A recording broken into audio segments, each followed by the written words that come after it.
जी, ये मेरी एक लाइफ लाइन है कि आपको अगर कायनात के साथ जुड़ना है तो खुद से लड़ना छोड़ना पड़ता है आपको। ये जो खुद से लड़ना होता है, इसमें कोई और नहीं लड़ रहा होता, आपके अंदर एक लड़ाई हो रही होती है। आपके अंदर मुख्तलिफ कुव्वतें आपके अंदर ही आपको कहीं ना कहीं अपनी अपनी तरफ खींच रही होती हैं और अब सबको पूरा करने के चक्कर में पूरे हो रहे होते हैं। अब इसमें समझने वाली बात यह है कि इसका हल कैसे निकाला जाए।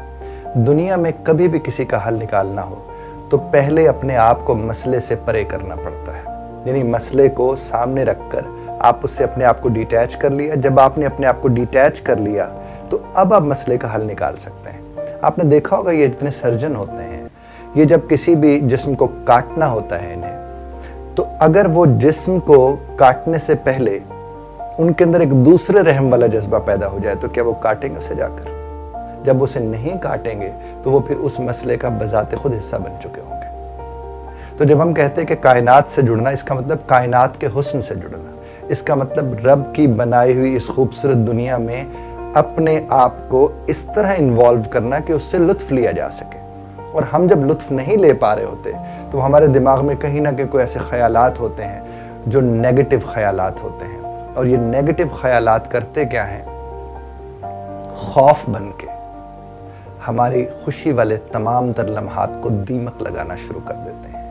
खौफ बन के हमारे खुशी के तमाम तर लम्हात के लिए इरोजन का सबब बनते हैं। इरोजन कटाव को कहते हैं। आपने देखा होगा कि समंदर, ये जो दरिया है या जो नहरें हैं, ये अपने साइड लाइन को खा खा के उसको उसमें शामिल करना शुरू कर देते हैं। जब उसके अंदर उसको शामिल करना शुरू करते हैं तो उससे क्या होता है? उससे लगता है कि जो नहरें हैं वो खुली हो रही है। वो खुली नहीं हो रही होती, वो नीचे से भरी जा रही होती है, उनकी गहराई में कमी आ रही होती है। आपकी हमारी जिंदगी में भी ये मामला इसी तरह से है। हम सवेरे से लेकर रात तक अपने आप के साथ इतना लड़ते हैं कि अपने इर्द गिर्द जितनी भी खूबसूरती रब्बे कायनात ने उसका इंतजाम कर रखा है, हम उसकी तरफ ध्यान ही नहीं दे पाते। I can tell you one thing कि आप गाड़ी में अगर जा रहे हैं, मसलन आपने इस्लामाबाद की तरफ का सफ़र किया है, तो रास्ते में इतने ज़बरदस्त मकामात आते हैं, वो चाहे पहाड़ की सूरत में हो, चाहे वो मैदान की सूरत में हो। बाज़ औक़ात आपको अकेला अकेला एक दरख्त नज़र आता है, उसके इर्द गिर्द 2-4 जानवर नज़र आते हैं, कभी आपको बिल्कुल अकेला जानवर अकेले दरख्त के नज़र आता है। तो ये सब रब्बे कायनात का इंतज़ाम है और आपने उसे देखना होता है।